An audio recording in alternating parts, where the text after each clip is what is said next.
Hello, this is the introductory video to Blender.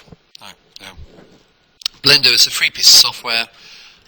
If you want to know its history, which is fascinating, please go onto Wikipedia and find out. However, in short terms, it's a three-dimensional piece of software which you can use for creating animation, simulations. It has a full physics engine in there, even 2D images, and it's a video editing suite as well. So it's an amazing piece of software, particularly since it's free and open source. However, it's totally different to almost any other piece of software you've used. And we're going to talk about that now very briefly. Now, effectively, what we're looking at here is the default.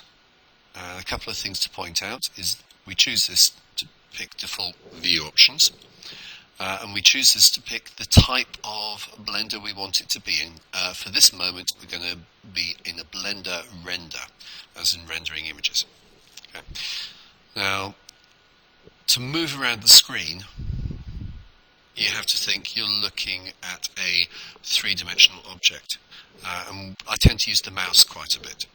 And to do that, I've got a mouse I made earlier. Here it is. And I'm just going to go through the different bits of the mouse for you. So, I'm going to have a look at that in, I think, material is probably the best mode. Alright, first things first, as we know about a mouse, it has cable, there's a couple of buttons on top, a wheel, and there's this little red laser coming out of the bottom of it. What a lot of people don't realise is it's not two buttons and a wheel, it's a bit more complex. Let's dive inside this mouse and we'll have a look. Inside, there's our little laser, which is our main movement. And we've got a button there for left button, a button for right button. We've also got this third button, and not everybody is aware of it, so just talking about it now, is if you press down hard on the wheel, it will actually come down and it will press this third button. We call this the middle button.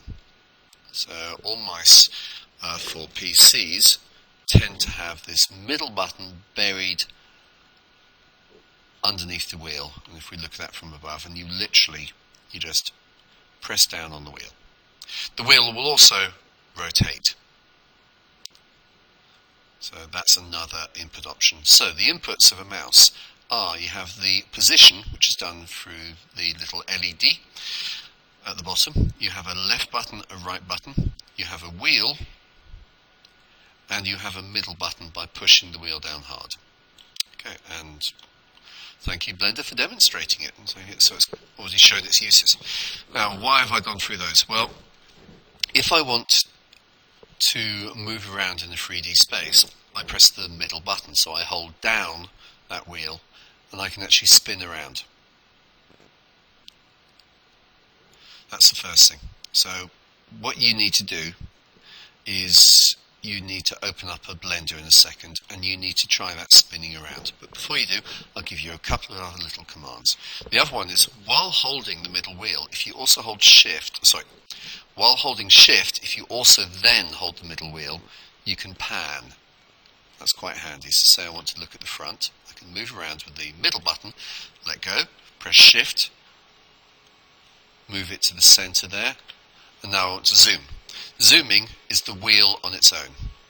So there you go. Oops, I'm in the wrong place, so I hold shift, middle button, and I can pan. Just middle button its own, I can rotate, and middle button, and I can pan. And there we go. So this is how you navigate around your environment. So how are you going to do it? Well, firstly, you open Blender, and I'm just going to quickly save this. File, new. And you'll get a little splash screen, you press escape, and this is what you see. And you got the cube. So I want you now to practice just moving around, panning, and zooming in and out. If you do that now,